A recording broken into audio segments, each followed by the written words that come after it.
So I don't know if this rumor is true. A lot of people said it is true. So Barry Keoghan will star as Joker in the Joker series. The series will be set between the Batman 2 and the Batman 3. The Batman 2 is supposed to start filming in 2025 with a 2026 release date. No word on when the Batman 3 will be out. I hope they actually film it back to back because I'm getting very old. I'm going to have like a golden Buckeye card. Getting like 60% off for senior citizens by the time the Batman 3 comes out. You know, when you're younger, when a film, because the Batman came out in 2022 and won't be out to 2026, so that's 4 years. When you're younger, when you're like 15, you might say, oh my God, I'll be going to college when that comes out. Or you're in college, like, oh my God, it'll be 4 years, I'll be out of college. Or it's like, oh my God, you might be 25. It's like, well, I'll probably be married with kids by then. But once you get past 45, you start thinking, man, another 4 years? I ain't got that time. I pray that I'm here, but Jesus, that's too long. I need these movies out faster. I ain't got the 4 years to wait anymore. So Batman came out in 2022. The Batman 2 would be out in the 2026. So I have no clue when the Batman 3 will be out. But in between that time, there is a rumored Joker series, which is much like the Penguin series, which is wrapping up. And I don't know if there's going to be a Penguin season 2. Penguin, of course, is played by Colin Farrell, who is brilliant in this. And the lovely Cristin Milioti is playing Sofia Falcone. I'm sorry, Sofia Gigante. Oh my gosh, she went from Falcone to Gigante, man. It's fantastic. But I love the Penguin series. And if the Joker series, if it's true, is anything like the Penguin series from the Matt Reeves team, it's going to be fantastic. Because I'm hoping that the Joker series will be more of an origin story. The one good thing, the Penguin is set in recent times, but they do flashbacks at times. I'm hoping for Barry Keoghan that he plays Joker before he becomes Joker, and we see the evolution of that. I'm praying for that. Because the biggest complaint, the only complaint that Colin Farrell has had about playing Penguin is the amount of makeup that he has to wear for this. It's a lot. And he said, listen, I'm not complaining, but by the end of the shoot, I was kind of tired of it. And I can see that because he went from a guy that was only in 9 minutes of the Batman to a guy doing an 8-episode series. So that's a lot wearing that makeup in every day. So maybe the Joker, which I have no idea if it's going to happen or not, maybe it's more of an origin story of how he we see him before then, and then we morph into the Joker. So the thing about the Keoghan Joker is he wasn't in the Batman. It was a deleted scene. After the film was already a success and they put out these scenes that they just cut out the film because the film was great. It was long as is, but it was great. And you watch the scene. It was an intense scene between Batman and the Joker. I don't know if it was at Arkham Asylum, but they were in prison or Arkham Asylum, and Batman was asking him about the Riddler. And the way he was talking, the way Keoghan was talking, it reminded me a little bit like Heath Ledger's Joker, but it's a little bit different. It was a little bit more, even more sinister than like Heath Ledger's Joker is like, you know how I got these scars? Like he was kind of like that, but Keoghan's Joker is kind of like even more slimier. It's like, ooh, look at this. it's like, you know this guy. It's like a little bit more sinister how he talks, like, oh, he's creeping me out. and his look, Jack, you don't even get a good look of his face. It's just distorted. It's like you took Heath's Joker and the Elephant Man and mashed them together, and you're seeing like he got these bumps on his face, but he's actually playing the character the way it should be played. The origin of the Joker is that he was this criminal. Batman was chasing him. They was in some type of plant. Something happened, and then I think either Batman hit him, or he slipped, and he fell into this vat of chemicals. And Batman thought he was dead, and he walked off. And then somehow this dude lived, and his face ended up being pale. Well, pale white. So that's why we get the Joker face and all that stuff. But really, if you fall into a pit of chemicals, and it will scar up your face.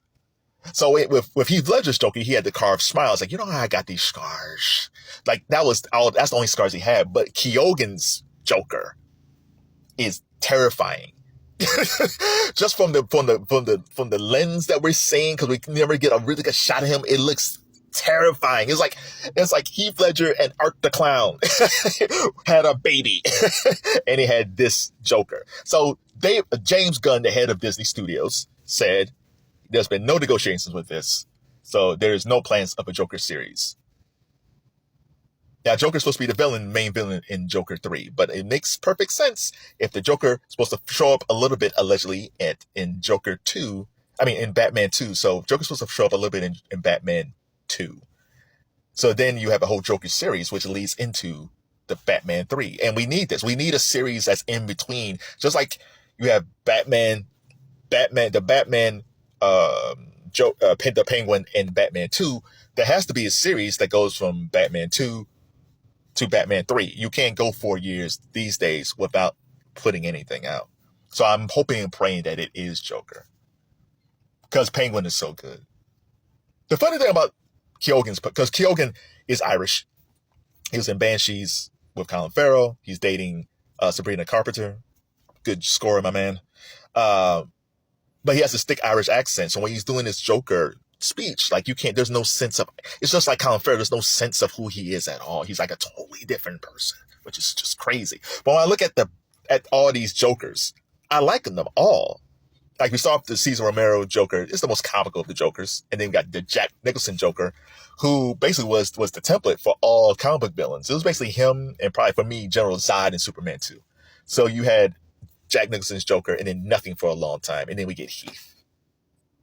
Heath Ledger, to me, is the best comic book villain of all time. For me, number 2 is always going to be Killmonger in Black Panther. Michael B. Jordan's Eric Killmonger is just... I mean, there's Thanos too. James Brolin's Thanos was excellent, but man, Killmonger, there was that debate at one time before Thanos was like, who's the best villain? Heath Ledger's Joker or Michael B. Jordan's Killmonger? And because they're both fantastic. So you had Heath Ledger's Joker, and then you have Jared Leto's Joker, which I think is always underrated. Like people don't like he was like a rock and roll Joker. Like his Joker was like a rock and roller. He was like a Scarface Joker. He was he was like an Iggy Pop Joker. Like I enjoyed his Joker because his Joker was different. And then of course we get Joaquin Phoenix's Joker, his Arthur Fleck Joker with the laugh, the best laugh. And then now we have Barry Keoghan, and I appreciate all these Jokers because they're all different. The only ones that might be remotely similar is Jack Nicholson and Cesar Romero's, because Jack didn't have a model. The only model Jack had was the comic books and Cesar Romero. And so Jack kind of took some of the things that Cesar did, kind of make him, he's kind of like Jack. He basically played Jack as the Joker. It's just like he was just having fun, right? But his Joker was a very playful, sinister, but very playful. And then when we get to Heath's, he was playful, but sadistic. And then when we get to Leto's, it's almost like, he's almost like golf. He was like a golf vampire type Joker in a lot of ways. But again, he was more of a gangster type Joker, right? And I wish that, I think it was a Suicide Squad. I wish they had cut, because I guess there was a lot of scenes they deleted that Jared Leto had done. And I always was wishing they had put all of those together in its own Joker film to see what Jared Leto had did. Because I think Jared Leto probably did a really good job with his Joker, but it got deleted because the cast was so big in Suicide Squad. And Margot Robbie was great, as always, as Harley Quinn. And then we get, of course, Joaquin, which was the tortured Joker. His Joker was very sadistic. He was quick with a joke, very sadistic. But then you have Arthur Fleck, is a very sad story of Arthur Fleck. So of all the Jokers, we actually get an origin of the Joker. All the other ones, they were the Joker already. But then when you get with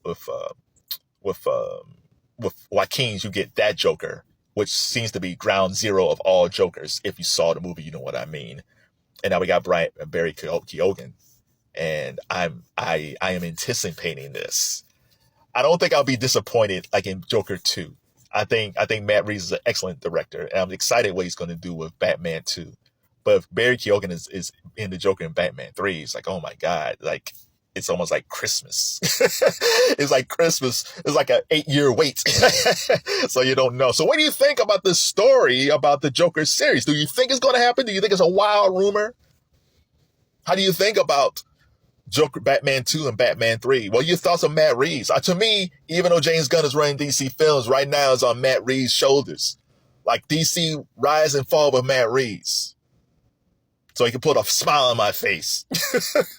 I can't wait. Please let it be true.